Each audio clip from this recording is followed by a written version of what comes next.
Well, good evening, or morning, or afternoon, or whenever you're listening to this, really. And welcome back to Quality Check, episode 2.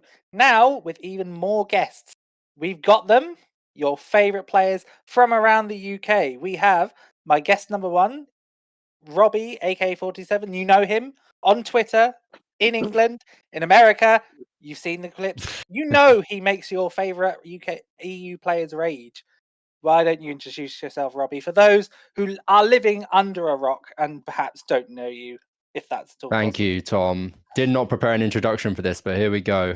So yeah, I'm a UK Smash player based in the London region. I'm currently top 10 in there, so that's pretty good.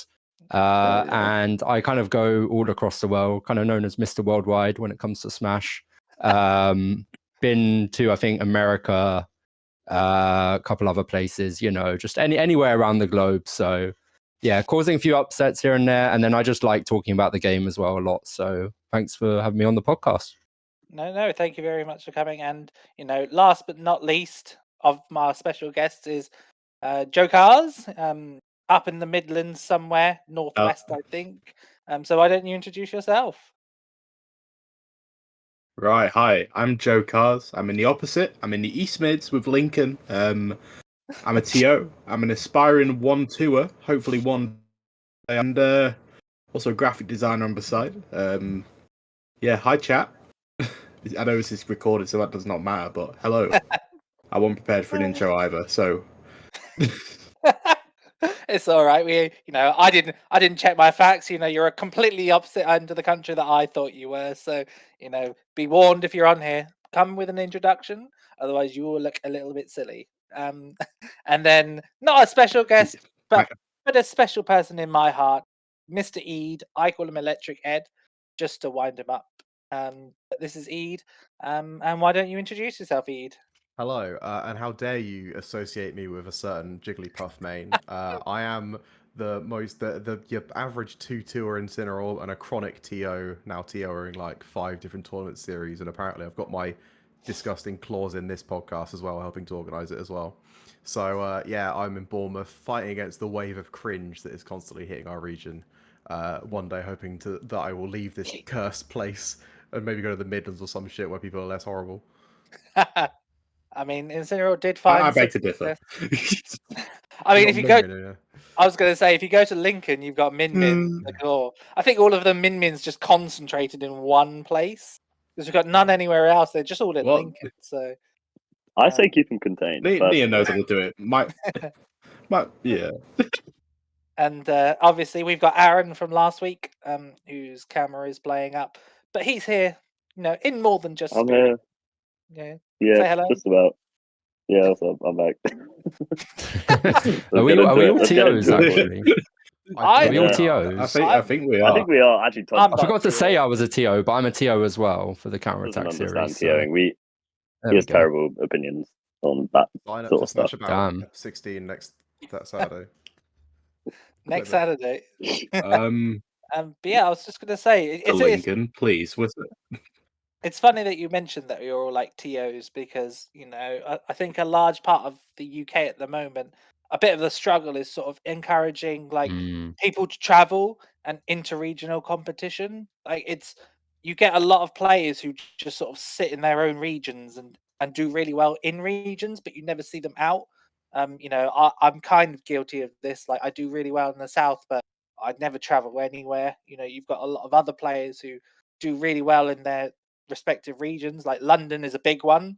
You've got players like Arch Nemesis, who's like really good and clocking up really good wins in London, but like you never see them travel outside for obviously other reasons. And I really wanted to get your opinions on like what can we do to encourage more people to travel all over the place.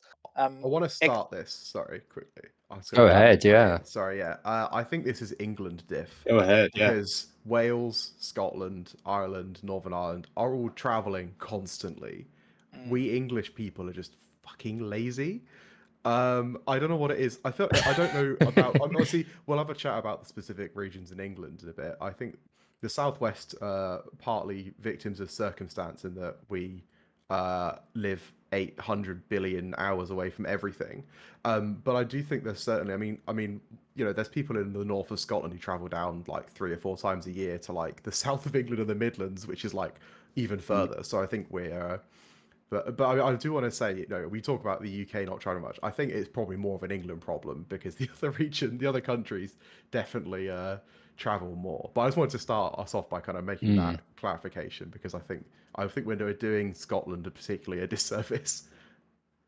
Yeah, I think just to kind of butt in there as well, I think it's important to start off with the reasons that we can't avoid, right? Which are like transport, infrastructure, where we all live, things like that. Because those are things that are big drivers of people just not being able to turn up. I hear from, for example, Trash a lot of the time.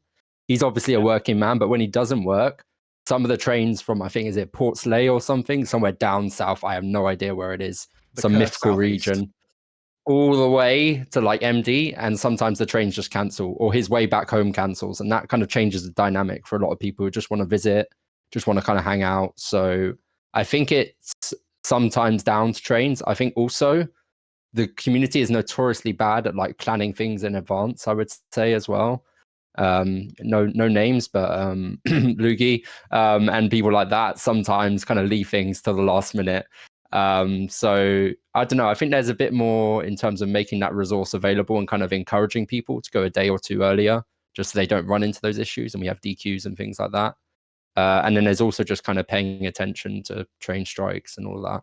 The last fun year's stuff. been awful. Like since last spring, it's been constant train strikes. I feel like the UK has definitely suffered really more than bad. other places for traveling in between its own country. Carl, sorry, I think I cut you off a little bit there. I think you're about to say something. I don't know if you were. I'm gonna say I understand the struggle of train strike. It's been mad over the last sort of.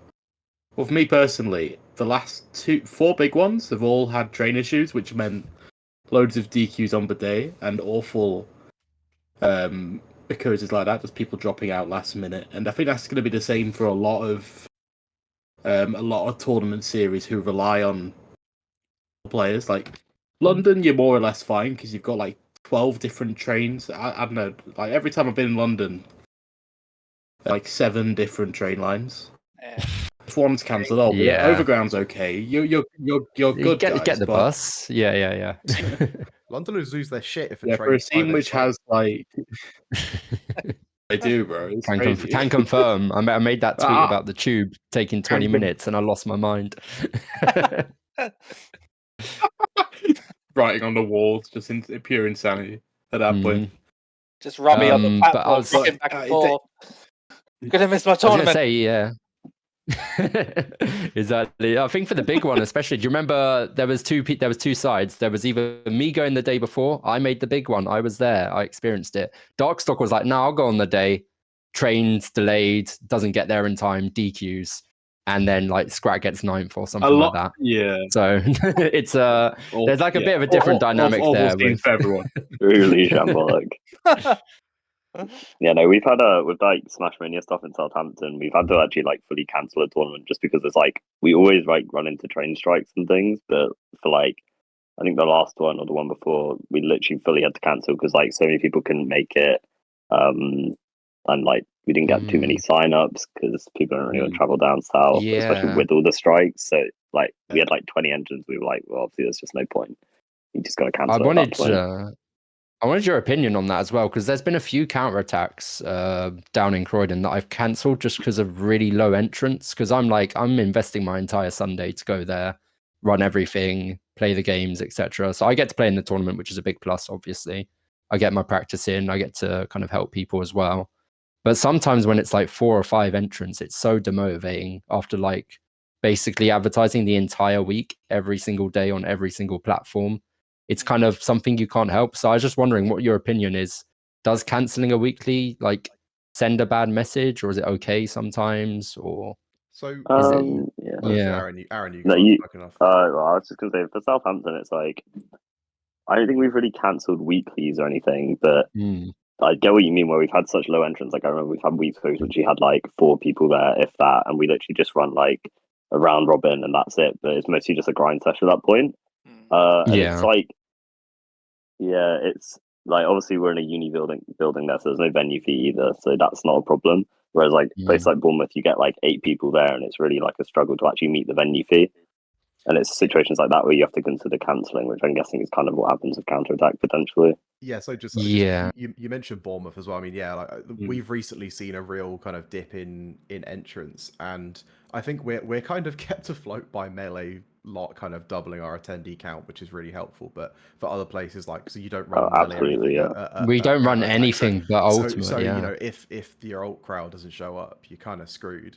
And I think obviously there's a huge responsibility on TOs to make sure that the events are good and advertised, but there is also a bit of responsibility for people who to attend them. I know I'm not saying you must attend your weekly every week or you're a bastard, but it's like You're killing the scene. How But dare you? you were also saying that.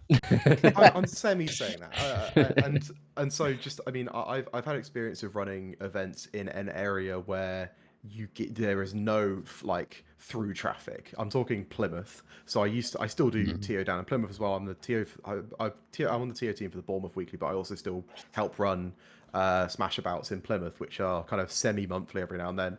And I wanted to talk, trying to move it on a little bit and talk about like the ways we have managed to get people to come down all that way, because you cannot assume people are going to Plymouth because I mean, it's Plymouth. Even if it was a convenient place, no one would be going to Plymouth voluntarily.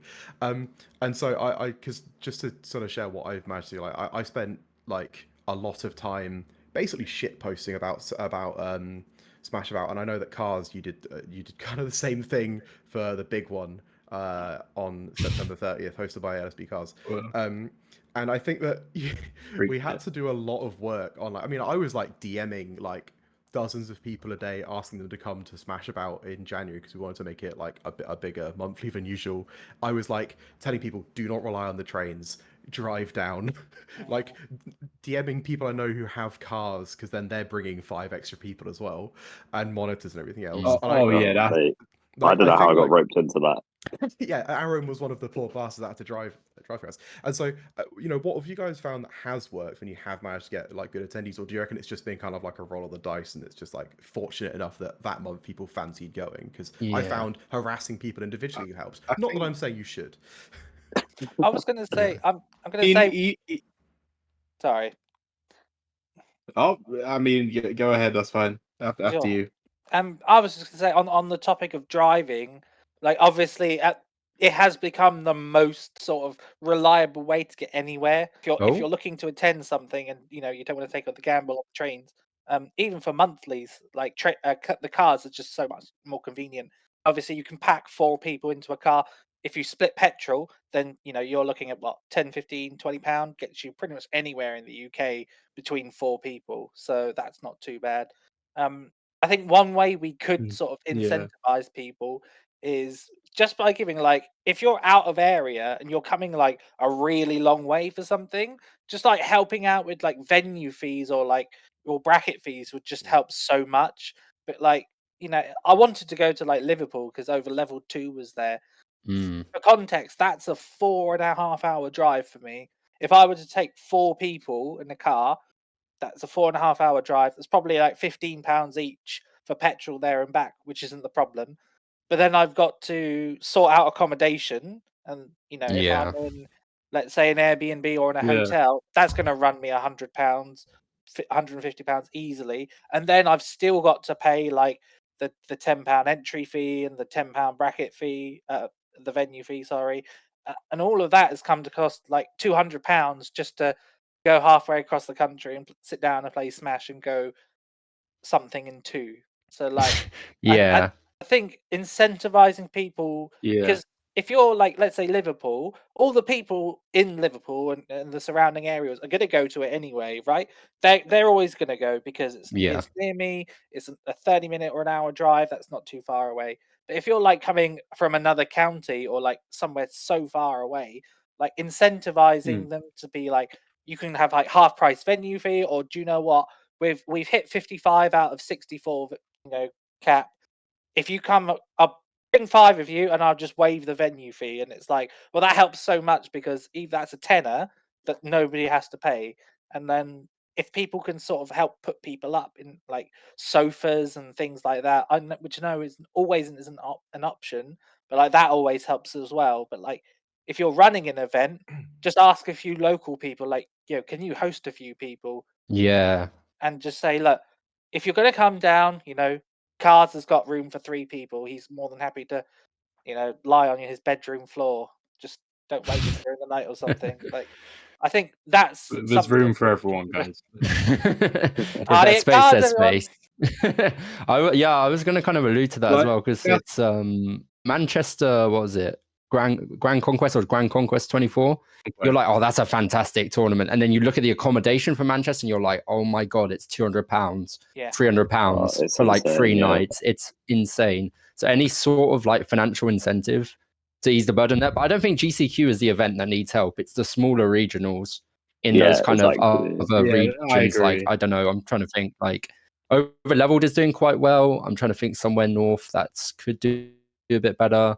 mean- I'm thinking maybe Lancaster, if they return to Belrig, they might need a bit of help getting people down, because it's quite out the way. So anything where you can get a carpool going, anything where I think what I like that GCQ does, at least, it's kind of got a document with all the accommodation options. They made it really easy for someone who has no clue what they're doing, not get ripped off, basically. Because I think it's quite easy to get ripped off. Yeah, that's a I'll really tell you, good idea. More places should do that. Yeah. One example of that is so ridiculous. The other week, I'm going King Con, right? And this is not in the country, right? But this is in Paris. And Eurostar, if you go on the website, it's £280. If you book it via Uber, it's 160. Oh my God. That is I don't mental. know, but like that kind of information is like life changing for some people Damn. who want to travel out. That is insane. Oh my God. Yeah. So you would never think that. No. So Robbie, you mentioned about like the fact that obviously it's not these big events that need the help, it's the little ones. I think the problem is that getting even like your kind of people who are just out of your region to come is kind of the problem for those like smaller like 60 Yeah. like you did a pretty good job, and Cars as well, because I said you obviously got a lot of people to sign up to the big one. The fact that they couldn't come was kind of out of your control in some ways, but you got a lot of sign-ups. Both of you guys kind of in the last 6 to 8 months have managed to do big regionals that have got a lot of sign-ups. Was there anything you guys did in particular to kind of actually market that outside of your own region? I mean, when I was just advertising to everyone, I'm eager to talk. All right, go. I'm so eager to talk about a big one. I'm going. So I just pestered everyone, and my Twitter became a Big One Stan account for like 6 months before the event. And so did Eads. I think Eid saved me for a big one. We would have hit like 4 entrants if Eid didn't start copy pasta. Come to the big one, September 30th. No, but I genuinely think word of mouth marketing is what's going to help these really like smaller end regionals, because like the big one, there's like people in Lincoln who like go to the locals on and off. So like in Lincoln, like is so east. I think the nearest local's Knott's at like an hour train, and then everything else is like a 3-hour train just to get to Lincoln in the Midlands. Yeah. Which is weird. How we're in the same region is beyond me. It's such a big is much the same area of landmass. Was the word of mouth was like, oh, that big one seems pretty good. Hosted at September 30th by LSP Cars. And I think having, I think that having a load of smaller events and building yourself up that way is just important for these smaller events. It kind of relates to what you were saying, Robbie, with these 6-person events. What's the point of running them? Yeah, is that you may have had some bigger peaks at like 18 and 19, but that consistent local or that consistent like bi-monthly regional is what's going to keep players coming back. And then those players tell other players, and they come as well for the odd few. Like I saw 5 has signed up to your local today. Yeah, exactly. Yeah, so just kind of jump in there as well. Anything of yours? Yeah, I think 5's been to a couple things, but not regularly. So with Counter Attack, for example, I think, like you said, building it up to that kind of regional is like the perfect way to get people hyped about it. So we got to like our 50th edition, and I was like, right, I got £50 in my pocket. Here we go. That's all I'm adding to the event. It's still a counter attack at the end of the day, but still 64 people turned up. And I think a lot of that was just due to the advertising we did. We got custom made graphics, for example, that hyped up some of the out of region talent. Actually DM'd a lot of players ahead of time and basically said, do you want to come? And that helped out so much. Like we got Vec and Sin, and then everyone else came up because like I think as soon as you get a trickle of like 2 to 3 high level players, maybe even a top player, people just start flying in. And it's just getting those people initially motivated to attend, I think makes a huge difference because everyone's like, for example, it's like the Boat versus Serenity war. I know Boat's winning a lot right now, Oh, but at the same time, damn, at the same Robbie. time, How is it it's related? cool because you guys basically gatekeep the rest of that local.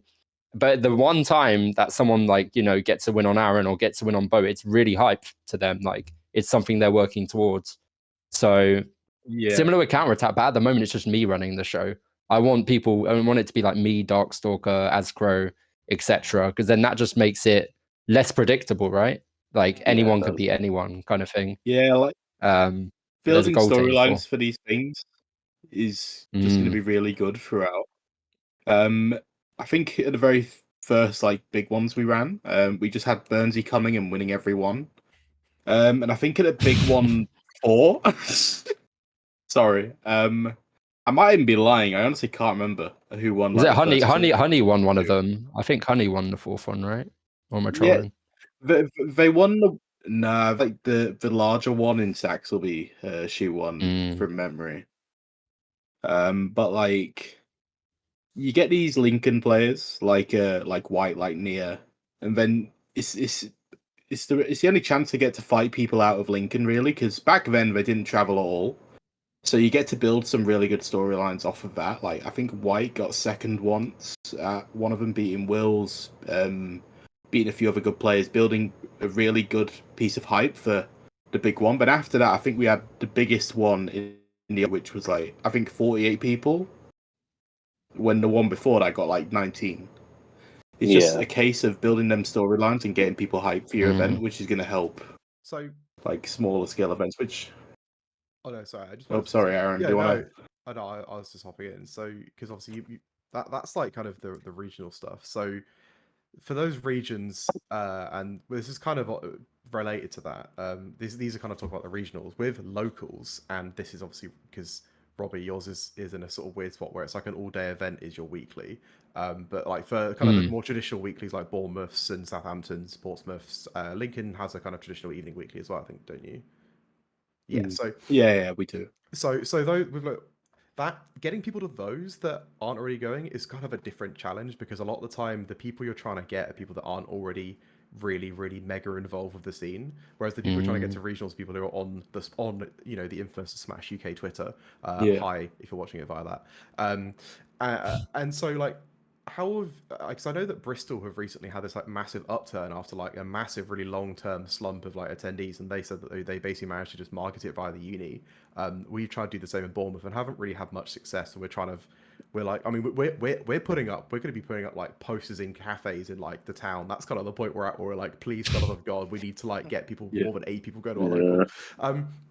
And yeah, Aaron, you're obviously involved with that at the moment. We're like brainstorming desperately to try and get people to go.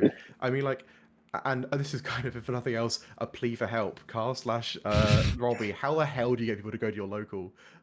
Yeah, I think it's that big point about bringing people who don't already go as well. In addition to the top talent, to hype the people who already live in London and go to the weeklies regularly. That's what gets them going, like getting them to the locals. But there's also, you could advertise through the Facebook groups. I'm not sure how effective it is. So I do it every week. And there's a Smash UK group. I think there's 7.4k members. So a decent like size for people. There's also a London Smash Ultimate one I advertise to. And a couple of times, if you link the Discord to your signups or you put it on the sign up page, you will get new people come into the Discord.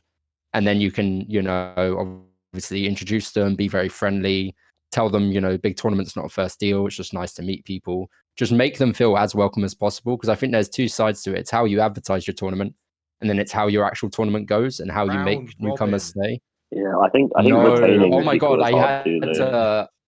7 entrants for the last CA, and I refuse to run round robin. Still, I'm just against it. I Really? just don't like it. Right. I think Robbie. for new players, round robin is I'm the crazy. problem. I'm the problem. I want You to are the offer a problem. perspective on that because my first event was a Smash tournament in Truro in Cornwall, so that's the middle of fucking nowhere. And it was a 32-man event. They ran round robin, and I will be because it was the only reason I went back to a second one, because otherwise I would have got my ass handed to me twice in a row as my Smash Stick Ganon fresh off Elite Smash in 2021. Valid.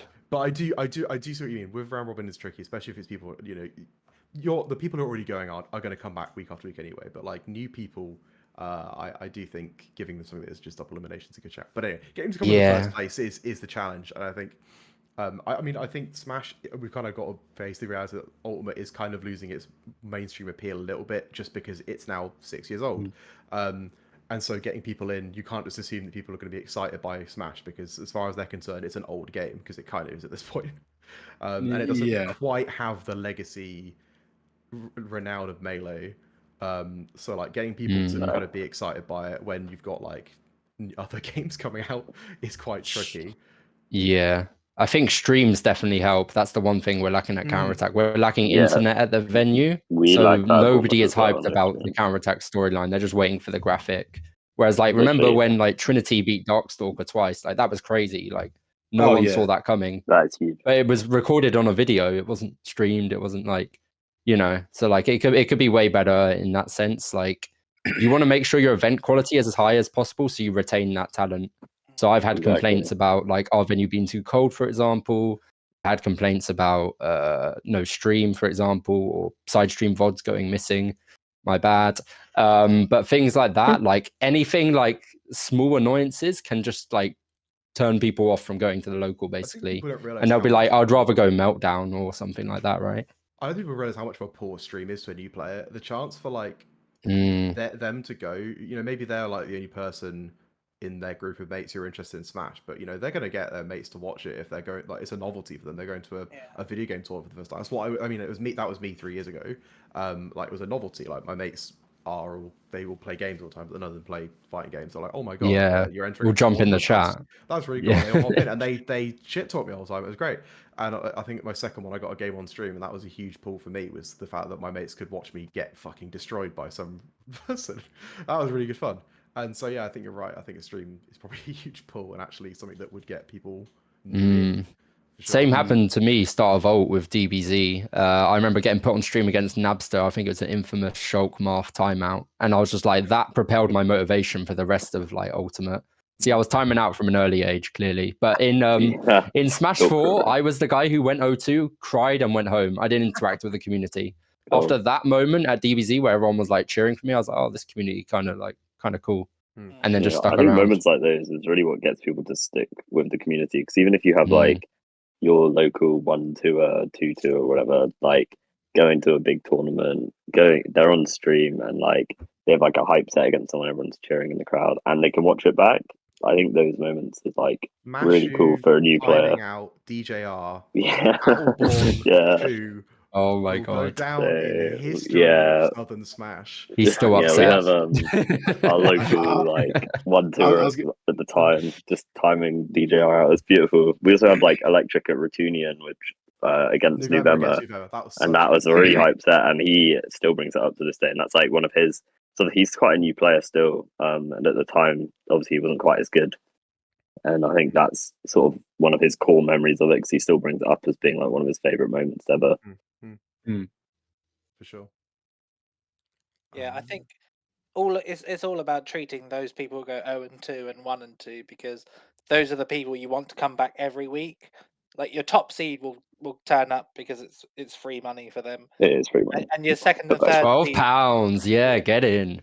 that is £144.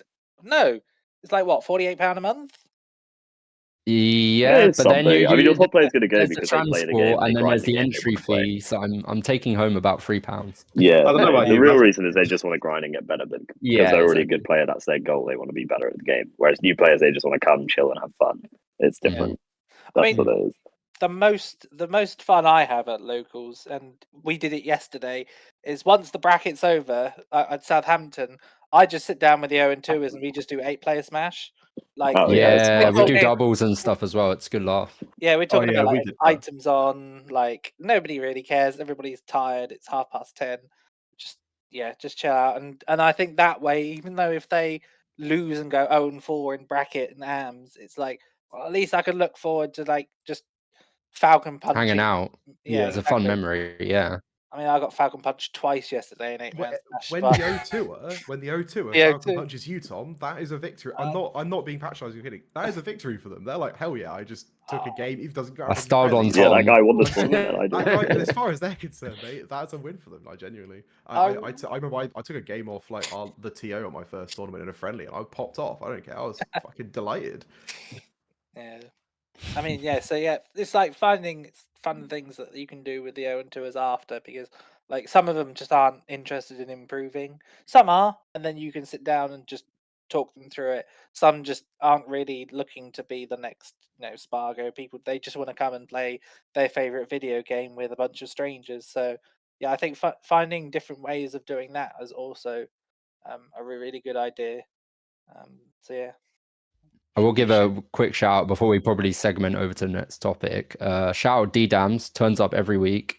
I love Does mostly go D-Dams, bro. 0-2, but he went 3-2 once, and that was the greatest moment ever. Dude, He took I me to love game that vibe guy. as He well. is I was just so like, funny. God, He's such he's the a goat. great guy, honestly. Speaking of which, He's so D-Dams, give me that damn clip on your Switch. I know you still have it. You've got to. Let me put it on Twitter, please. Talk to him.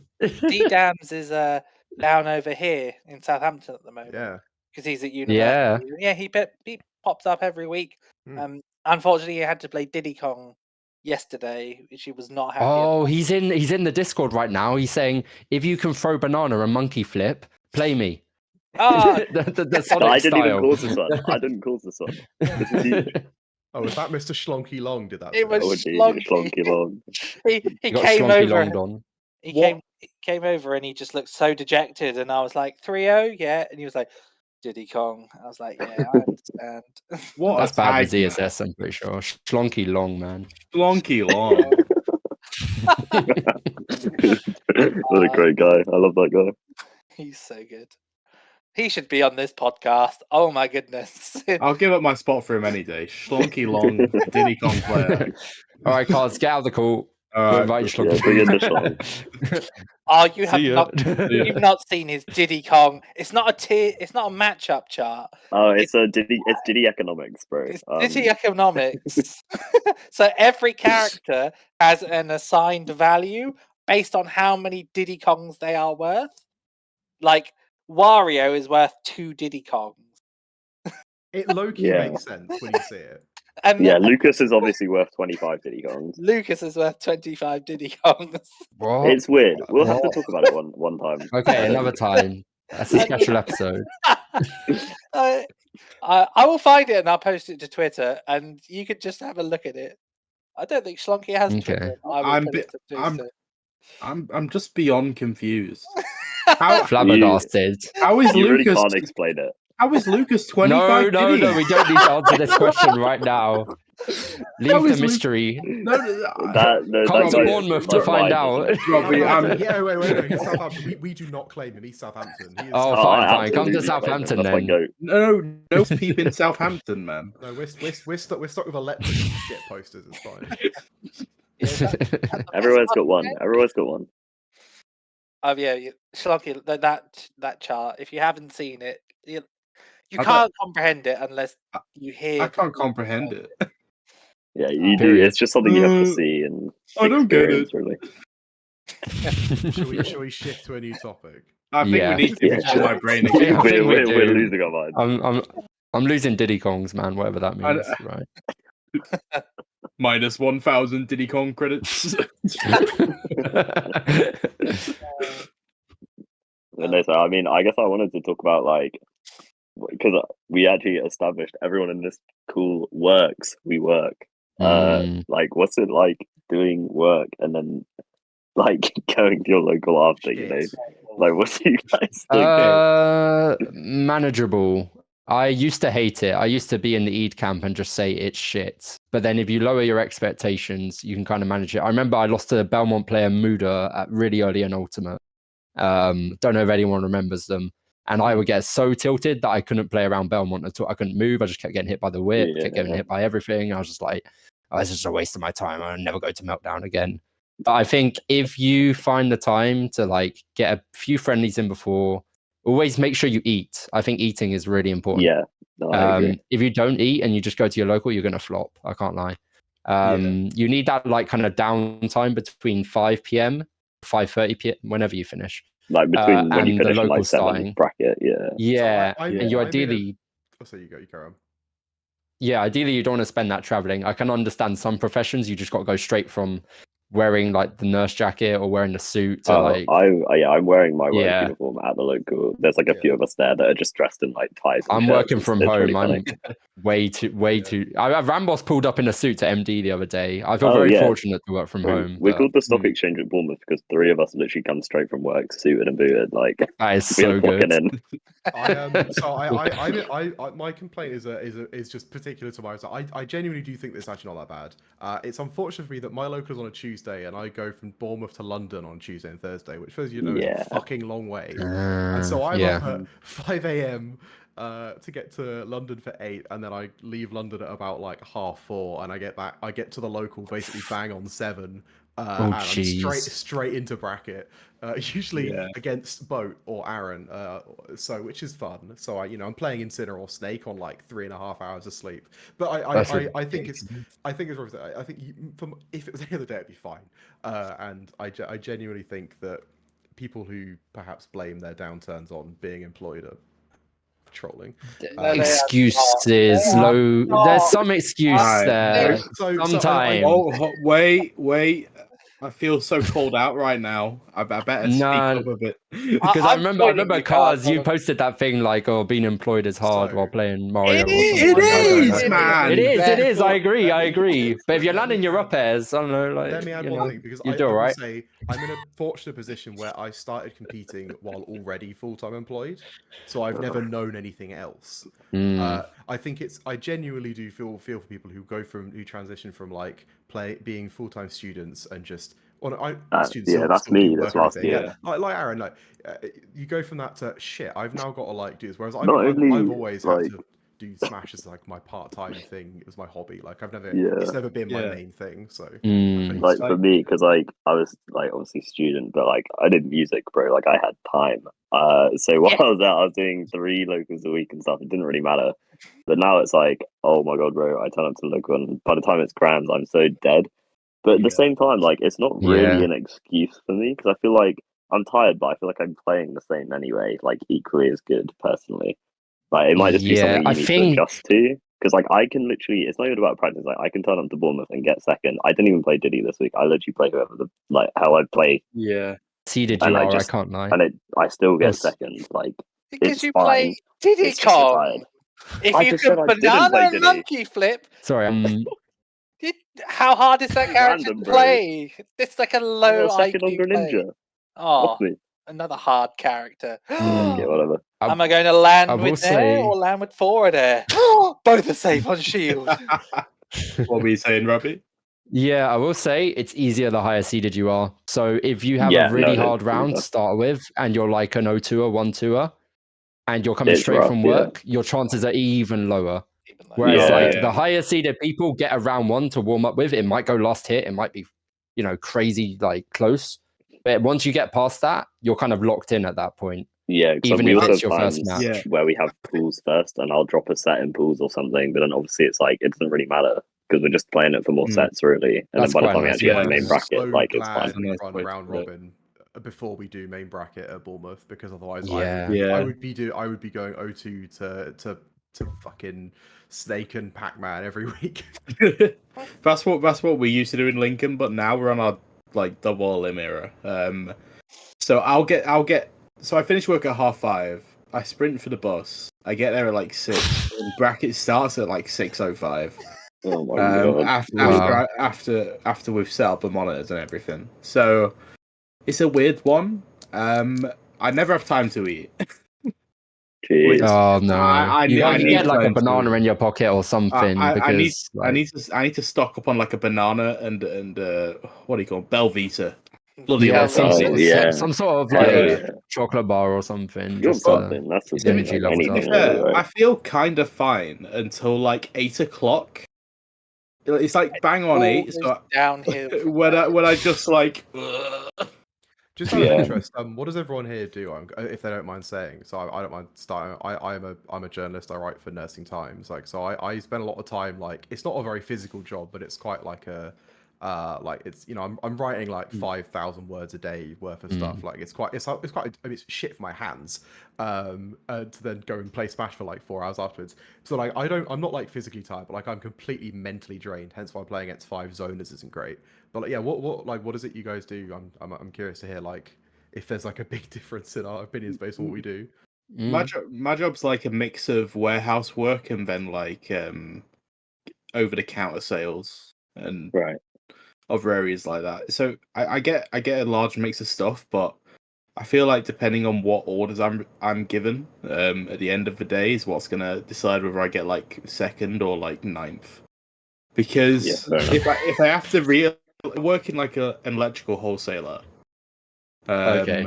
Like I get currently like something. so sometimes I have to reel off cable that like this big, like diameter, right? Okay.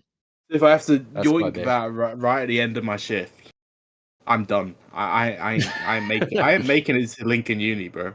Just go I'm just Steve or something. I don't know, man. But No, like, I've committed myself to Mario now. I'm trying to stick with it. good. Go. Which I play a go- wagey character. I think we should all play I- super heavies. Oh, you so I- play a wagey character, Eads. I don't even talk about it. All your normals do the work for you. No, I'm joking. That Yeah, have you character's guys crazy. considered pressing back on your controller away from Instant? I heard that goes crazy.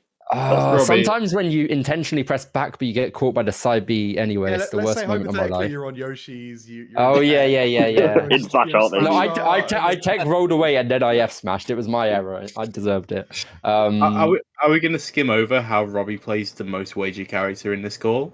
You Shut just gotta up. press I feel B like- and then diagonally Oh down, my and then he just Red God, wins. card, are you you're finished. kidding me? I don't even know where I was going with my point now. My work I is wanted to make a joke about you here listening to like Mariah Carey because you worked over like counter sales. So, but it's not really retail. You said it was an electrical.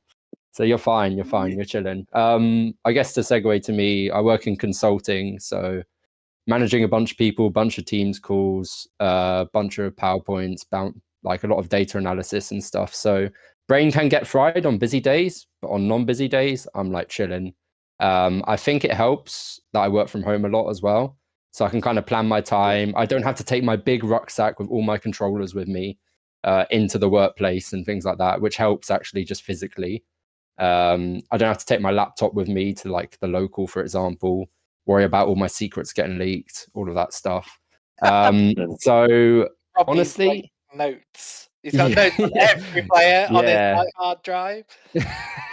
I used to do that at the very start of my job. I stopped doing it. But anyway, Robbie exposed. I think it really helps when you have wave format for big ass locals like MD. That wave A, wave B has saved my life because some days I'll be like, I'm feeling wave A. I can get there in time. It's not that busy. And then wave B's like, I need to eat. Like, I'm not going to be able to eat unless I go for this one. It just offers that flexibility. That Me want to that feels so consistently good. attend. Yeah. But, like that's something you can only really do with like something like MD where it's huge, or like front runners does it. Like, I feel like front runners at this point is basically just like a massive local because of like Friday absolutely. just in the evening, right? Yeah. Yeah, I guess I'll go on mine. I literally just work in like a shop as well, so I'm like on my feet all day, but it's not really anything stressful or hard. So I guess that's probably why I'm pretty chill to go to locals and stuff. Still, to be honest. I mean, I have completely different opinions. I hate working and then going to a local. So I work in the NHS. I work as like a physiotherapist on patients who have had heart surgery, not too a few days after heart surgery. So it's a lot of like physically lifting people, sort of sitting at cables, making sure they just don't die halfway through walking. Yeah, like something like that is a lot more stressful. That's exhausting. I feel. Mentally Like as well, mine. right? You have to deal with patients who are like not cooperating. and then have to deal with like everybody else. It's just people. Like it can just I be hate so dealing with tiring. people. I hate dealing with people. Sometimes it's just like, Yeah, I get oh, such interesting people at my place. It's so great. It's hilarious. I get some weird folks in my place. They think they're electricians, and then they just ask me for the most stupid shit, and I'm like, okay, bro. I have to deal with fewer weirdos at my current job, but my old job was at a local newspaper, and I don't know if you guys know anything about local newspaper reporting, but it's a fucking weird job. I mean, like, generally, I'd have days where I'd be doing a tour around a teddy bear museum in the morning, and then like a murder case at the Crown Yeah, Court in the no, afternoon. because you're. Nice. Has anyone seen like Afterlife on Netflix? Because that's like what local newspapers like. That's the image I have in my head now. It's pretty Oh yeah, that's accurate. insane. I mean, I got a lot of pothole stories on angry people in local newspapers published. And so I mean that job, I felt much more drained going to the local than my current one, because I was like making like 20 calls a day to the most like your dad who has like a complaint about the local council, and like an hour constantly going, no, you're right, no, it is a real scandal, they haven't filled in that pothole, yeah, no, it is just as bad as the 7/7 bombings, yeah. what's Yeah, it's your alright. That's the thing. That's the thing. Jesus. That's the thing. So it's fucking. It's You called. can't make it up. Yeah. But anyway, so No. I digress. I feel your pain on that one, Tom. Dealing with people all day and going straight into like trying to play competitive Smash is With really people hard. as well. People overload. God. and then, If my local didn't have any people, I feel like it'd be a much more enjoyable experience. You just win every time, wouldn't you? I would, bro. I'd be so in it. I'd be Number having one the time of my Lincoln. life. number one. Okay, can we go back to your comment where you said that Shulk's the number one wagey chart? What Yeah, I was the gonna hell was say, that do we, about? do we actually want to follow up and be Um, like, what do you think a wagey character is? Oh, Hang on a that minute. is so good. I want to almost get a Incineroar. tier Because list I actually open want right to now. straight away point at Tom and Here's- say, this here's guy some- plays Belmonts, bro. He's Hang it a minute. I haven't even started on like. Let me stop being that. I will get back to the wage characters. Okay, all right, go. Because I got sidetracked by everybody else's job, Mm. and then I didn't get to say how utterly infuriating it is playing. I'm with cars because once I get to 8 o'clock, I'm out. I'm like mentally drained. I'm playing on autopilot, right? Because I finish at work, I get home at 5 o'clock. I've got to literally eat something and then get in my car, drive to the local. I arrive about 6:30.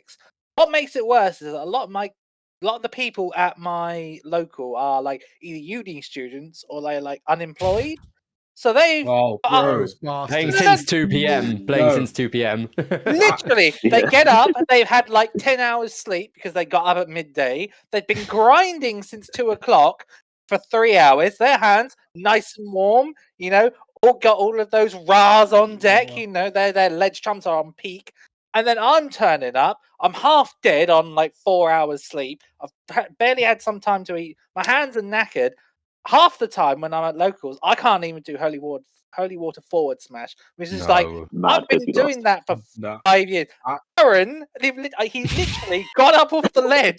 I holy watered him. I somehow got dash attack, and he started nodding like, "Yeah." Yeah. I was like, Yeah, that was the play. Yeah. Yeah. the audacity of him to nod and be like, "Yes, I caused him to do that." That's what I knew I won the set. It was already 3 stocks to 1. It didn't even matter. Exactly. I mean, that was the point. Like, I was just so dead by that time, and then I lost Olimar Cloud, and I was like, "Really?" Just I slogged yeah. all the way That's the through that segue. That's the Olimar segue. Cloud.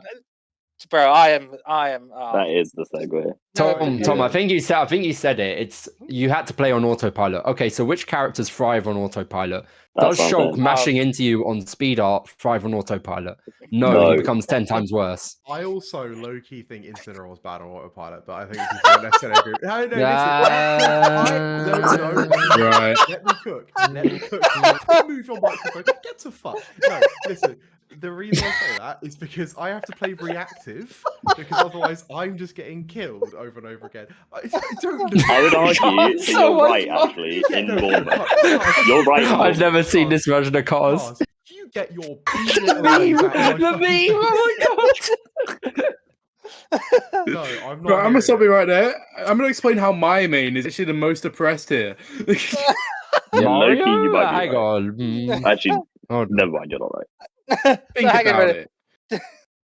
Every character's range is big. Mario's I raise you that I think that we should all just play Samus. Samus. Yeah, Samus is the Samus. ultimate Realistically. wagey character, in my opinion. You There can play her are- the same way every single time. I'll shake. Oh, Shake. My man. Like My Samus, goat. ultimate brain dead character. Because right? like I was gonna go that far, but yes. No, she's brain dead. Oh, but I say it, she's like one of the most brain dead because your game plan literally never changes unless you run into like one of the 4 Olimar. bad uncommon matchups. I'll get onto that because this night's not even as bad as people say. Oh, here we fucking go. Right. Oh. Because you charge the charge shot, right? And then you literally just play rock, paper, scissors. They run at you. If you think they're going to shield, grab. If they jump, you press forward air or up air. And if you think they're going to dash attack, you just fire the charge shot. And then if you're wrong on one of those, it doesn't matter because you just drift towards ledge and now you're not in a bad position. You're heavy, you're floaty, so you're hard to combo. You're heavy, so you die at like 160. You're a zoner who's not got a terrible disadvantage. And your recovery is so good because of bomb. I wish I had Samus's recovery. If Simon had Samus's recovery, I'd never lose. Edge guarding? How are you going to edge guard Samus? You'd never this have is choked against falling over Octave here with Samus. I would never have. I would never. If I lost No, to Samus never. as a character I seriously play, I'd look at myself in the mirror. I'd be disappointed. I'd be fuming. How are you losing as that character? And then Tom. No. Trying to And get then into everybody's a like, venture, "Oh, my bad right. matchup. Oh, Olimar, such a bad matchup. All 3 of Tom. Europe. Oh no. Samus Tom, I'm gonna let players. you finish. I'm gonna let you finish. Tom. Beyonce. Do you guys think this is bad to talk about Esam's tier list about don't Danby's even ages start. ago? And No, he put like so- Holy so Wolf over for- C4. Oh my god. For those of you I who don't know where the Legend, name, yeah. I do want to. No. I do Tom want to add a Legend. point to Tom's. I want to make a Up joke. throw. Okay, go. Up throw killing. Why does No, up throw mine's not- kill? Mine's not going to be as funny, but I genuinely think that zoners have it baby mode if you're working a 9 to 5 compared to like aggressive characters. Because this game, we play. Why do we play it? Every zoner is at such an advantage when against a character who has to approach. Like, No. look at Exactly. Like I think if you're playing look at a like zoner, Light versus Mia. Mia can just do what he wants. He's up being, he's down being, he's up being again. Woo! And then he's down being. Light has to try his arse off just to get like 10% because Fox sucks. This is Now, yeah. imagine that. Okay, wait. after Why are we? the shit- Why are we? Okay, hopping no, on no, that? okay. No, it's a after good grueling point. Naki shift. Basically, I feel like some characters you just need a game plan against them, or you're going to just lose to their autopilot. Samus, I think Game and Watch, Min Those are the Min, all these other If characters. they can just do their game plan on you and they don't have to change, and you're the one who has to sort of like solve it, basically, You have to Yeah. solve that it after character work. is thriving at locals, bro. and that's why Yeah. Bournemouth is the worst place to be a wagey. Good night. Oh No. yeah, Snake, dude. Snake is Snake Snake. isn't even Snake that is the bad. ultimate Snake is wagey the character. bracket character of all time. I don't care. No. Snake isn't Like- even that bad to fight. I think just people just are really bad at fighting him. yeah. Dude, But you got to remember like 3 things. You're like, all right, I can't like delay No, it's like anything in his grenade. space. I'm going to Grenade get again, up tilted. Nikita, I'm going to get grenaded. C4 I've and got to Snake. remember C4. I've got to remember Nikita. Snake's I've not the got to- problem. You just got a revenge grenade. It's easy. Oh yeah. Of Don't course. don't, We all don't have look at my that win move. rate. Don't look at my Dude. win rate against Boat. Nah, no, that character is seriously. 0 like, and 17. Snake I is think it's not, one of those not ones where okay. it's, you learn it and it's easy to do, unless you're playing against Yeah. someone good. Like I It's feel like like the Rob autopilot is- on that is so free. Rob as well. If they bloody existed, man. Rob. Outside of Jezza. Oh, Rob, Where are the Rob. Robs? Right. I have to shit on Jez once each episode. He is so carried. no. so carried. In respect to Jez, he's a top player and you're not. He's number 6 on the UK. Yeah, with respect to Jez, Top off my I- goat, Oh, no, Jez. Top 64 he's at Terror. Took Jogaboo Yeah, to game 5. Yep, Yeah, no, he is Jogaboo actually- game 5. Yep. here, But when we we could go met- all day with all the characters who are like wage characters. Oh, which absolutely, ones yeah. aren't? Which ones aren't? Shulk. Which Mario. Steve isn't because he's the Zuma carry instead. Shut Yeah, up, that's man. true. He's the Yeah, Zuma true. carry. He's the Zuma carry. Look, No, I the think buzz, he is carried. the buzz The took youngest 5 person. Sorry. To be fair, Sorry, he's I not, think the youngest person I've seen, or the oldest person I've seen play Steve outside of the Buzz is Justin Byleth, who's like a uni student or something. Like, Oh yeah. their character doesn't get any younger, The Yeah. thing is, I don't think any Steve's older. that much of a Zoomer pick. Like, I remember when I played. No, he is. No. I played Steve for a week. Went to Tea Party 1 and took Azalea to Game 3 last hit as like the 1-2 shitter Steve. How did your money match with me go at Regen? Yeah, we'll talk about it later. Just wondering. I think Okay. that's about all the I time don't we think have. that's enough data points when you look at all the top player Steves, and they're all not that data point in particular. That one can be discussed there. When you look at all the top player Steves, they range between, what was it, 14 to like 17 years old is like the average range. Because like they just came straight from Minecraft into Smash, and they're like, "Cool, I can do Minecraft here as well." They didn't even like edit the character at all. Like, I'm so glad we don't have building blocks in the air. I'm so glad we don't have the Roblox man in Smash, because if we did, we'd have genuine 10-year-olds winning majors. yeah, true, actually, the iPad kids would be right. If they put Steve's kit on like Crash Bandicoot, the Zoomers wouldn't have touched him. We wouldn't be where we are now. True. We would have been fine. Banjo would have been a really Kazooie? weird moveset for Banjo, but Yeah, if Exactly. they'd given Banjo Steve's moveset, we would have been fine. Exactly, because all the old players would be winning. Because And they'd still think he's shit. All the kids would be like, "Who's Banjo and Kazooie?" And Tom, I think we deserve it, bro. These kids have had it too good. These kids have had it too good in this scene. All I'm saying is my character is like a retro character, dog water. I will say, I think Olimar is like a hard-working character. I'll say he is a hard. I'd agree. We've got Pikmin management. But he's not hardworking if people don't know the matchup. If they don't know the matchup, they're getting bodied every time. Yeah. Like, they don't know how to deal with purple. Just hit it, bro. Just hit it. It's free wins against bad players. It's free real estate. They chuck it. It's at your feet. You go, I'm going to bust it down tilt, and then purple dies. Yeah. I realised that you just hit the purple and he just stands there and he's just like, hit me again, and then he just dies. It's quite fun. It's so funny just watching the Pikmin stand there like, kill me. I'm ready to go. Yeah. The purple who is the hardest working character then? Not overall, but as a wage, like opposite of your Game & Watch, polar opposite. Who is the hardest? I'm joking.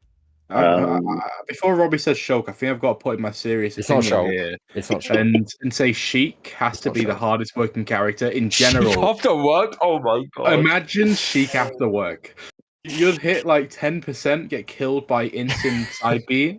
Oh, I've done that. I mean, as a wagey I've eliminated many. I've done that. It's. I mean, also like Mega Man as well. I feel like Mega Man's a wagey be a bit annoying. And then Mega Man's matchup. Mega Man's okay. It's got a decent amount of pilot. I think if you're playing like a normal brawlery type character like Sheik or something, that is rough, bro. I think another contender has to be Ice Climbers.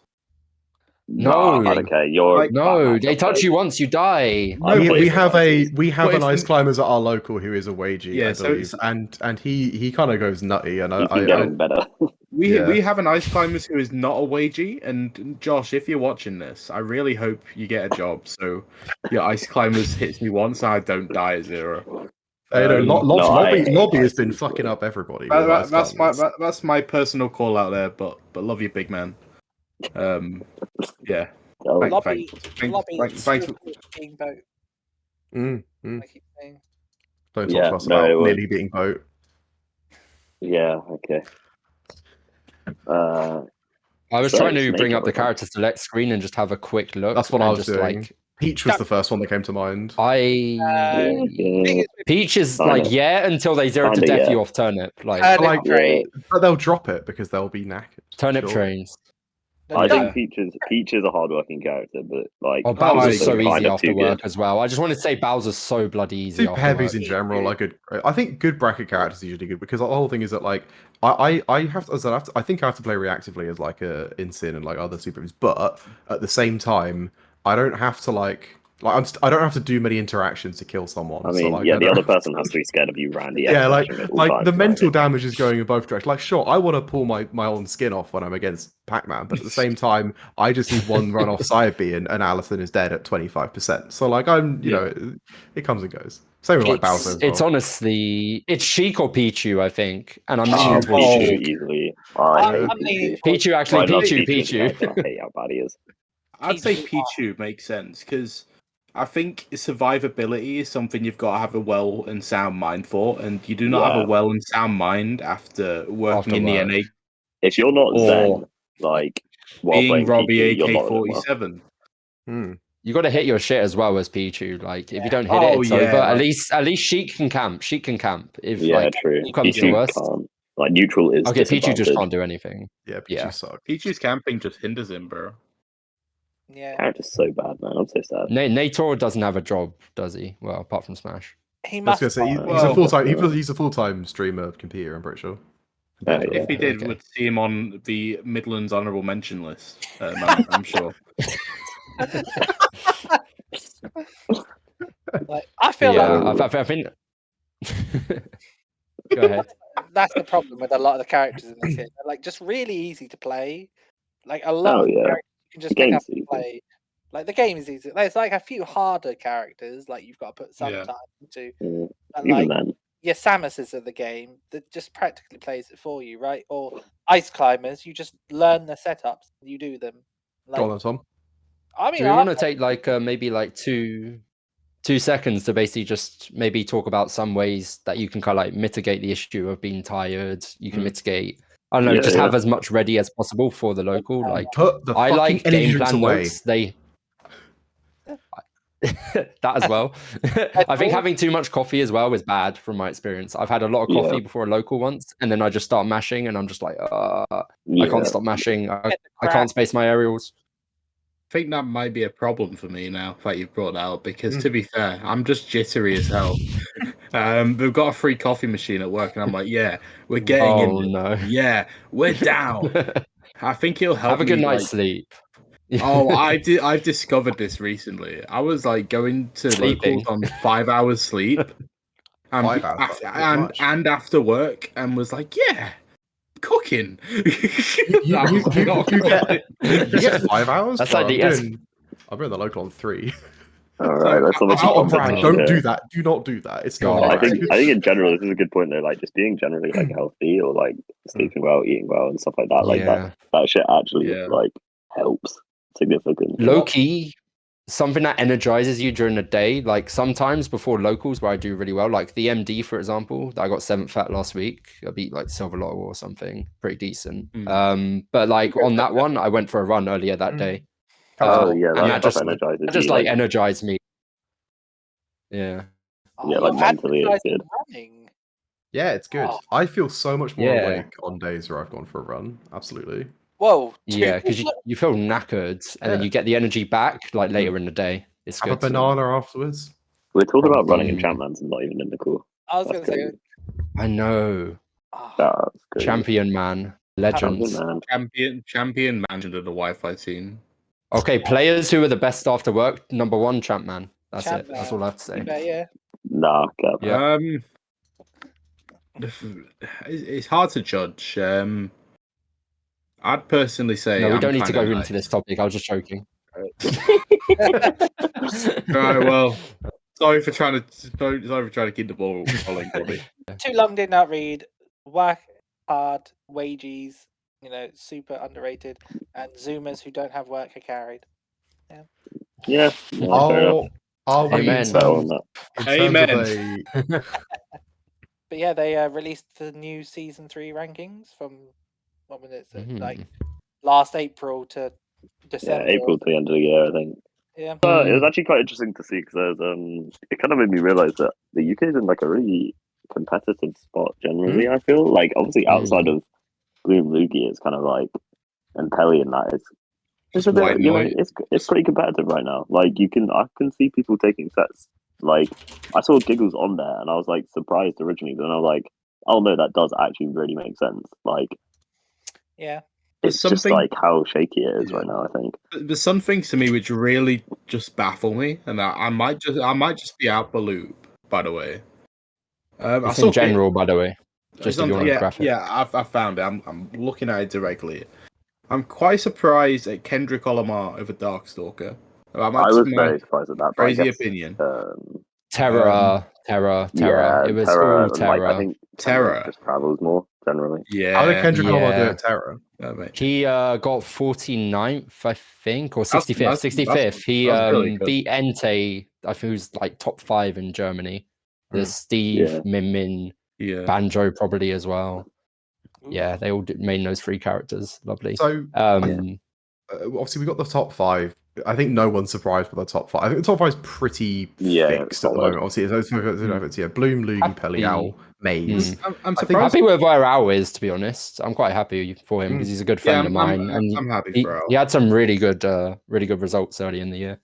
Yeah, I think he did super well early in the year, and then he kind of didn't attend as much, but he still has those really solid results. And obviously, he is that good. Like we all know, he's that good. But I think he could definitely go above Pelly, like easily if he wanted to.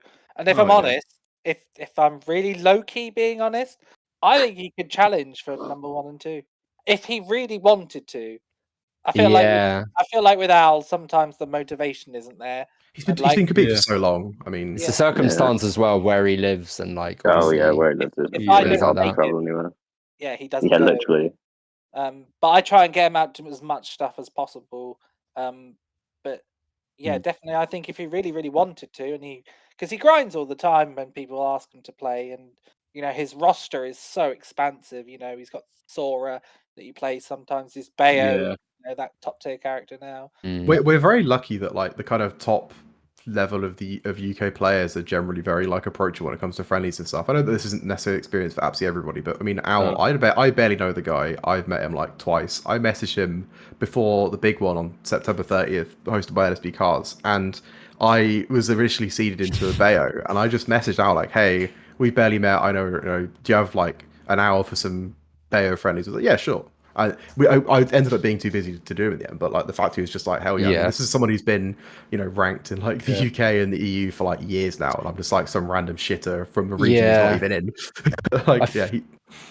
I think it's a good point because like I feel like with the UK, the difference between, I mean, it'll go into another topic at some point, but I think if you don't ask, you don't get though with our top players. They don't willingly put themselves out there, but if you message them, most of them are really nice. Yeah. Curry's grinding a lot, for example. You guys could probably get games with him. Al always will be open to games with people. So like, but there's no open forum for people to be like, oh, Curry's grinding here. Let me play him. Like, you need to go there yourself. Like you need to. Yeah. So I mean, sorry, Tom, you go. I was just going to say before this was the rankings was panel based. It wasn't. If there's no algorithm, so good. Fuck algorithms. Good Loki. I did ask Chucky because I thought Chucky would have been all over the stats, but apparently it wasn't him. It was or them. It was Tigerton and a co. So the algorithm in front of you is based on just panelists, and they did take into account Brink, which I personally wasn't happy with. I don't think invitation should be counted because there's a lot of people. There was one person they mentioned on there that probably wouldn't have been on the top 15 if not for Brink, but because they counted Brink, they were then somewhere in the top 15, and I won't, mention who it was, but like, obviously they obviously earned like the placement from that, but it's a shame. But I agree. I think it's a shame that they got the chance to instead of like I don't know someone. I'm trying to think of someone who would be like in like the sort of 15 to 20, the 16 to 20 zone who might if they'd gotten into Brink, but yeah, because they didn't win what is essentially a popularity contest, they didn't even get the chance to like get those points, which is a bit of a shame. And I do agree. I think unless you have an LCQ. I don't think invitational should really count because it's a bit unfortunate. It's such a small size of like puller players as well, right? Like so much can happen in an invitational. There's round robin into like main bracket as well. And there's different circumstances around it. So it doesn't feel like a normal tournament. It'd be like putting Summit alongside like our regular like invasions and regen. It just doesn't really make sense. Yeah, it's a bit of an odd one. Like they're really fun spectator events. I love watching Summits and that style of event above of any event. But the mechanic for ranking seems a bit weird, in my opinion. Especially when it's like a player who hasn't entered much across the board, across the season, and have that as like their main deciding event. It feels a bit weird in my books. Is that Hollow? Looking at that, I feel like it's either Hollow because I think feel Jezzo's like, got enough to stand on his own. I think Yeah. Hollow did really well there. The thing is, I I mean, think Hollow fully deserves to be on there. In fact, I was surprised Yeah, it was higher, absolutely. to be honest. But it kind of makes sense where they haven't been to many events. I think in the later year, like I don't remember seeing them at many big events. Yeah. So I can see where, I wanted, like, I don't know. Yeah, they are definitely good enough to be on there. For sure. Yeah. I wanted to point out that it says, I think April to December. I think that includes December because we see Astro on there as well. Obviously, I limitless wanted to bring performance. Astro up. I have known about Astro for a long time because I run a, for those of you who don't know, I run a Wi-Fi tournament called Monday Night Smash, and Astro had previously been farming the living shit out of our Wi-Fi tournament back in like mid to late 2022. And now he's ranked, and I was at Christmas Attack, and I sadly had to leave before the end, but he fucked up some of the best players in the south of England, and also just on that as well. Darkstalker. Exactly, the shit Darkstalker, and so I just want to say, like, hey, look, Wi-Fi may be a bit Mickey Mouse when you're actually competing in it, but the experience and practice you get from it is insane. Because another two players I want to mention from our particular Wi-Fi tournament that then went on to do great things are Wombat, who was farming our Wi-Fi tournament for about 6 months in 2022 as well, who then now is like probably top one in Ireland at this point, I think, now that Selkie's retired. And Vertix, who came 17th, I think, at Regen, who also was like destroying, fucking up our regulars at our Wi-Fi for a while. So hey, look, Wi-Fi's good.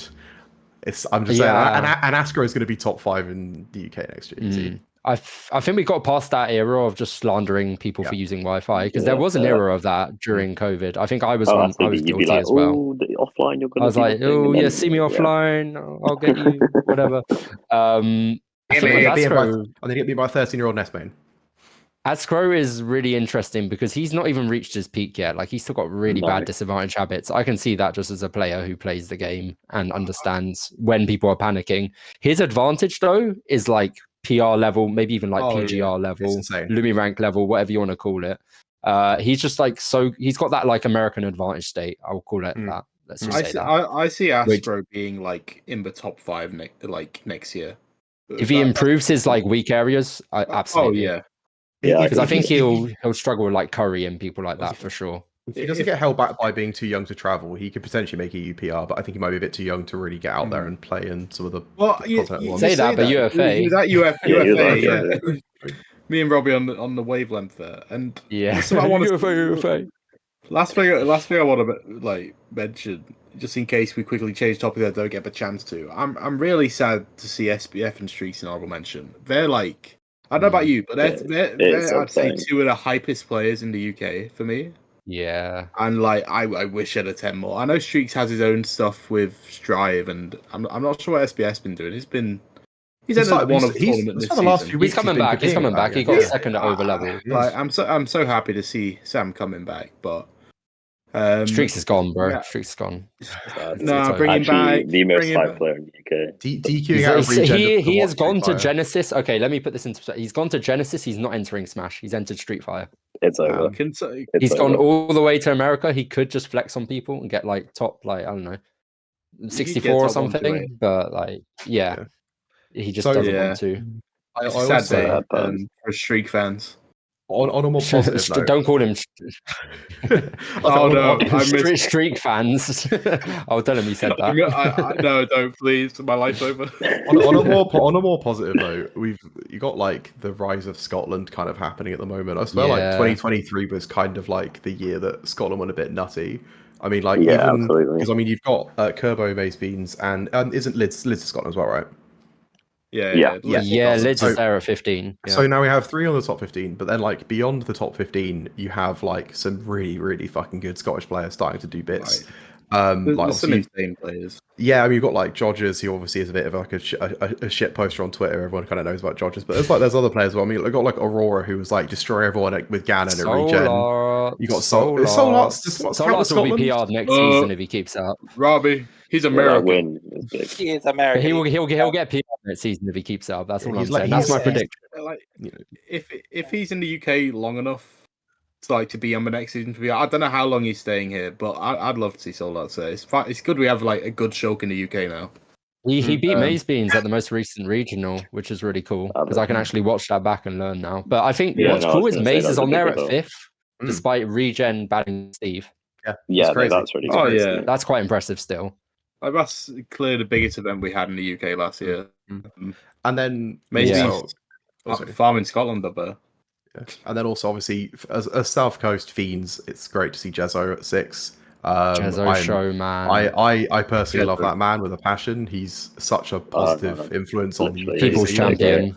And Yeah. the fact that he realised his goals. I mean, like Tom and Aaron, you've obviously both known Jez for like ages more than I have. Like his like last year was fucking mental. Yeah, it was insane to see like the rise, especially because like he'd kind of just gone from being like obviously like a really good player who can make runs to like actually being UK PR, and like the whole time he's like grinding at our 6 as local well. like with us. High. Like it's so cool. Did you see that emotional Like- video he put on Twitter as well? That was It's so so- cool. Yeah, Like 10 years of competing or something like that, and then he just went through it all. Yeah. That was so cool. I think he started competing in 2012, so 12 years of He this. started brawl. And Jesus. and it's really inspiring, honestly, because he is an old man and he has a job. So well, He's only 30. Wow, He's yeah, only he 30. did last year actually. For- He's the for us- inspiration for this entire VC. for us sat here whinging about, oh, I have to work and then get to a tournament. Jezzo's been doing it for 12 years. He's cooking, so I think Mm.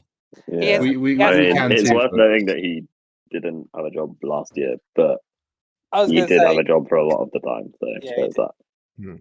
Okay, but well, there's still hope. We can shift it Yeah, out. exactly. Like it is really cool to see like the like even after that time, someone can still rise the ranks. Like it's not over for you once you I hit know. 23. You know what I mean? Like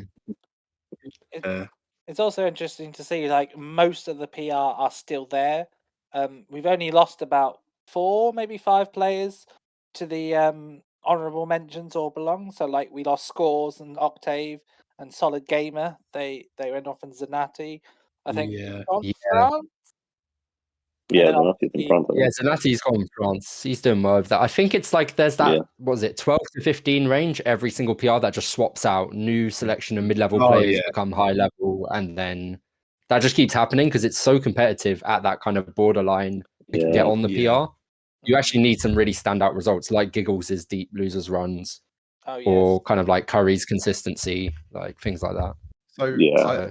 one thing I want to say, because I know we're probably going to be wrapping up reasonably soon. Mm.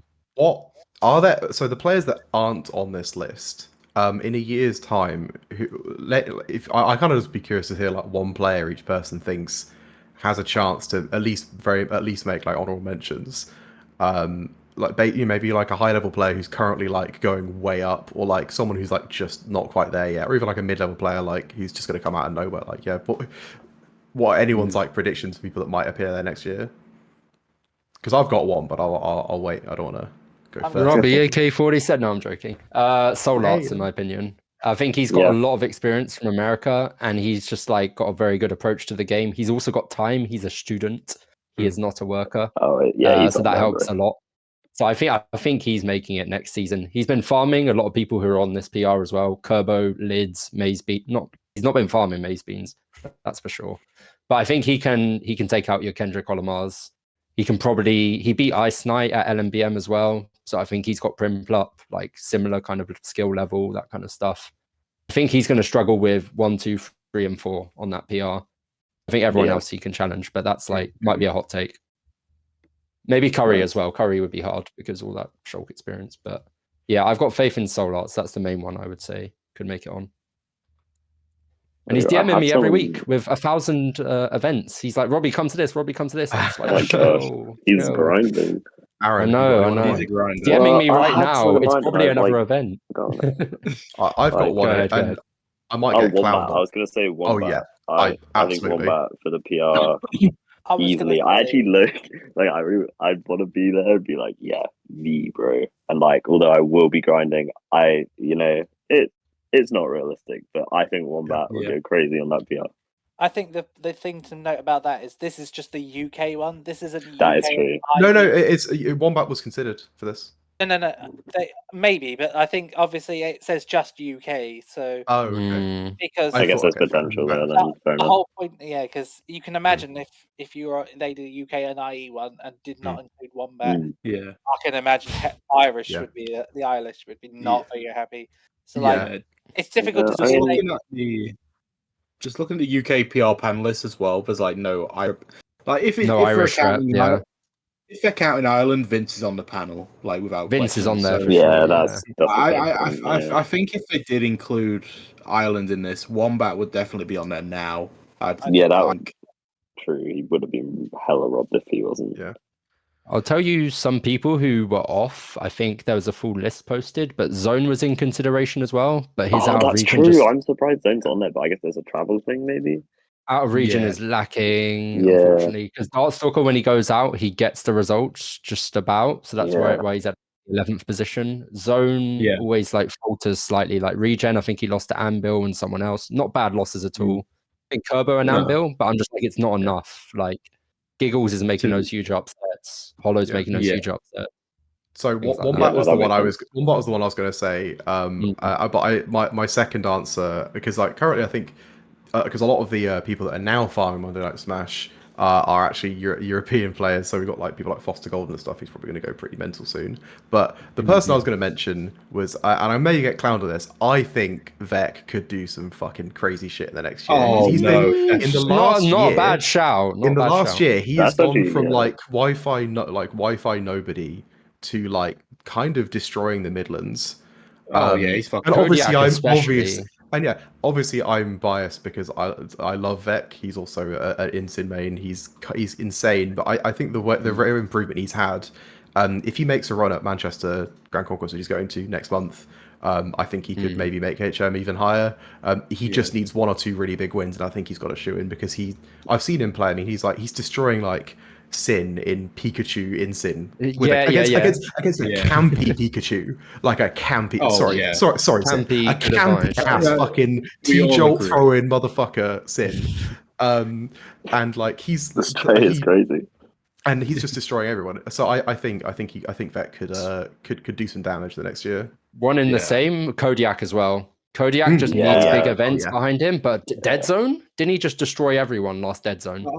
He avoided Vec because Vec got upset and he just destroyed everyone. I think he got first. I think the person who wins the next Dead Zone could be like, I think whoever wins the Dead Zone this next week. No, I think genuinely because I mean, there's I have Vec and Pool's winner's side, just to let you know. I might lose. It's over. Hey, Here's, your run, Robbie. I have like all the Midlands one were taken from me, so I'm gonna just let's God above. Let's hope Wills comes back and No way. Wills retired. come back, man. We miss you. Okay. Loki, he beat like Haruhi and someone else at Limitless, I think. So he's still got the dog in him, but he's not got the dog in him to like play. He just casually beat an F and he went to Gommel. Like he just kind of shows up. I remember. He's an HDR player now. Don't ask who he lost to after, folks. I mean, if I had to pick somebody, I think there's the Sonic up north. They got third at Mimi. Oh, Mimi is such a good pick. Oh my god. I mean, beat SBF. BF was Crazy. actually huge win to begin with. Like, obviously, Sonic we know is going to be a decent pick. So I'm going to keep an eye on them because I think they're going to do really well. They've been making waves up there. I really hope Kareem goes far in the next year. Like, yeah, it's Kareem now, isn't it? They could definitely be one of the best players in the North. Well, they already are, but I mean, they could elevate to that number one spot over even Primplop, who's on the UKPR now. Yeah, I've been keeping an eye on that scene. Yeah, big Kareem fan. Did beat me at Smash Point. Not a big fan. After that, big fan. I think it's tough, but I think Primplup could go up next PR as well. Just wanted to say that because I saw them win over Maze Beans at MCQ, which is really crazy. impressive. They beat Curry secondary or something, or maybe even the Cloud. Oh, I can't yeah. remember. But like that was a I really think impressive run from them. And I played them, and I look at their playstyle, and I'm just like, this is just optimal Greninja. This is like tending towards like Taric levels, like just a few more switches. And I think they do the thing where they did like Piplup, Primplup, and now and when Empoleon's here, we're fucked. It's over. It's over. It's so done. Now Right there's next a to lot. Ball. Now there's a lot of Still conversation. I've got to run in like a minute, by the way. Sorry to like cut in. Sorry. What do you guys think about a double Ness in Astro and Mondi? That would be sick. I'm down for that. I don't know if sick is the right word, but that would be certainly a surprise. I wouldn't be happy about the double Ness. I do feel sick. After hearing. I don't know why you've induced sickness upon me. I promise that. Yeah, I'm not just leaving because I'm going to go and vomit at that news. I have heard that he's maybe tinkering with the Steve, but by the way. That just makes Welcome it all to UK PR. I see it. And on that note, I'm fucking leaving. Goodbye. Goodbye. Nice to have you. Right. Bye. Thanks for coming. I have seen Mondi pull Oh out my god, it's series. Robbie's got so much. The Robbie show. Robbie rambles. Robbie rambles is actually so hard. Hi guys, Robbie rambles here. I'm Cars. Woo! Come on! Oh no, get Eid. Eid, you're looking a bit different. Instant. Robbie, you remember that one time I side beat you on Yoshi's at 30 and you just died. That's not what Eid sounds like at all. Joe Cards. Remember the time when I beat your Steve in Money Match? Regen. Grow up, Eid. So glad that guy's gone. We love Terrible. you. We love you. Much love, Eid.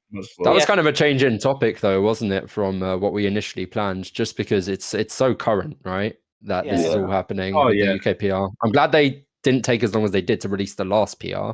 So now we've actually got something up to date we can all measure ourselves against. But I was expecting this to come out in like July. Based off the last PR, Good feel on Luma getting this out really swiftly. Luma's graphics for like, I really like what Luma's done with the whole Smash UK tour. It's so good, man. It's super streamlined, it isn't looks it? Like and professional, bro. The animated ones are super dope as well. Oh yeah, they've got a really good consistent branding and like the work it must be to use blend that. They're the best in the UK, it's clearly. Oh like shout out Zach as well for the invasion graphics. Shout out to Zach. And the top 16 regen graphics. No, okay, all right, let's go. I had to pay him for that one. Right. Damn, Robbie. I got 9 for regen, by the way. Not sure if I told you or. Little known fact. God. Bottom of the Smash UK iceberg, I think. Yeah, I lose so much money, but I love Sideburn. Is that how we're just starting it? It's fun. Yeah, it's not. I'm just throwing it out there.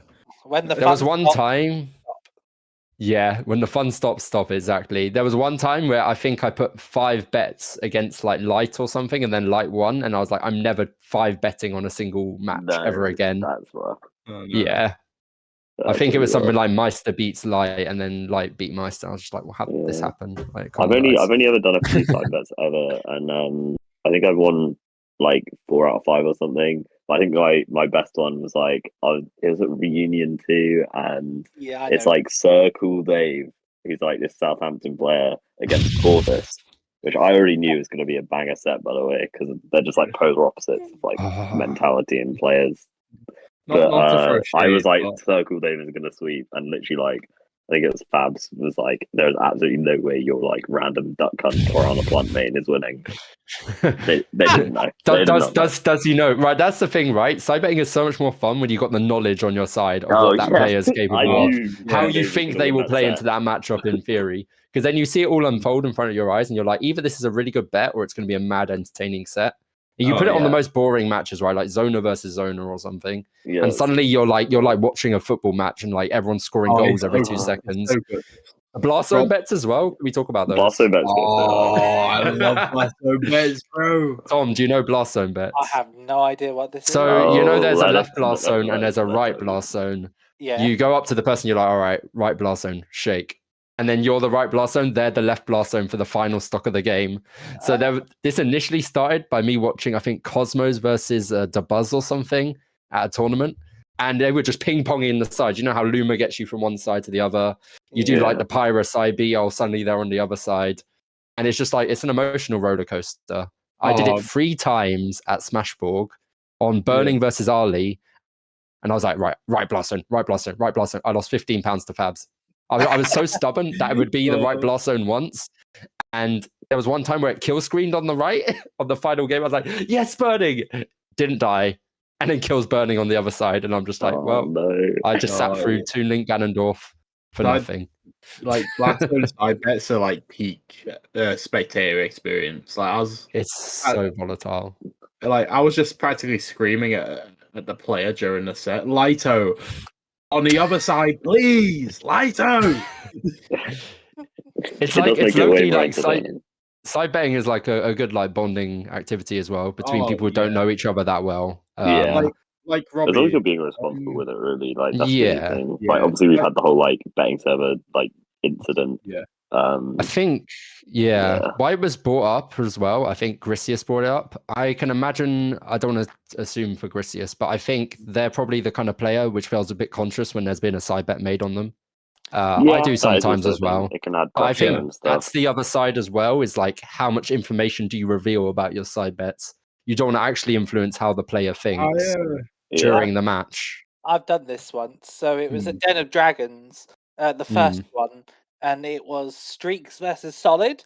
And it was, I think, not. Was it game 5? Loser semis, yeah. So Streaks had his crowd, and he was 2-0 up. And Joycey was heckling everyone, and I was like, I shouted over to Joycey because I support Solid. He beat me. He's from the south. I was going all in. I said, "Yo, Joycey!" I said, "I got 5 on Solid for the reverse 3-0." Joycey's like this. I'll have some of that. Solid is like, no. He's like, he stand up. He's like, no, shake out, sit down, Tom. And I'm like, nah, I got this. Shook Joycey's hand. 2-2. I'm rubbing my hands. Joyce is looking a little bit nervous here. Unfortunately, Solid didn't clutch it, but he was like... Solid in game 5, so I'm going to cry. So bad. Like 2022 classic. I think I have the best approach where I don't say anything, and I just after the set I go to him, pat him on the back, thanks for the $5. I've done that to Nia like 4 times. I have the opposite where I have like focus miss will come up to me after a set, pat me on the back, and be like, "Thanks for the $5," and I'm like, "Wait, I just lost what?" I lost to another DK. Cool. Okay, cool. Or Snake. I always say that to the player as well. I'm like, "Thanks, you earned me a $5." Like they must be like. I remember there was like in Twitch chat the other day. Technically, I think this is one thing you shouldn't do, and I did it. You shouldn't be saying in Twitch chat like the side bet. You should probably say it in DMs or something. Oh yeah. But like it was Flory versus Moke, and it's a classic tale of young player, young Zoomer versus old man. And I was like, I've got the Zoomer. I think Flory takes this. That's a natural decision.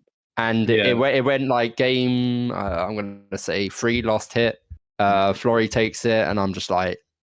Later, I just messaged Flory. I'm like, "Thanks for the $5," and they're like, "What?" And then they looked at Twitch and they're like, "You're a gremlin," and I was like, "Yeah, but thank you."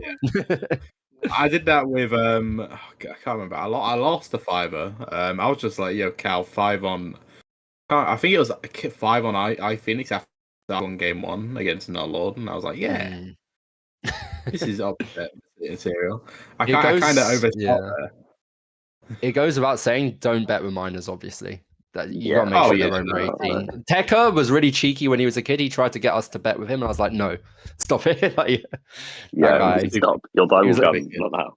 Yeah, I'm not ready to go to jail. I'm not ready to suffer these repercussions. Yeah, basically, like as long as you're being like ethical with it and like responsible, like there's literally no problems. Like it adds hype to sets. It, like it's a bit of fun with friends, and like you can make new friends in that, but. Yeah, there's also there's 2 sides of it, of course. The side betting server is a problem. That was a problem. That was a huge. Me losing 300 to Corvus in one sweep, and then Corvus losing 500 to someone else. Oh, Corvus was down like over a grand. I'm not going to. I gave Corvus some loss.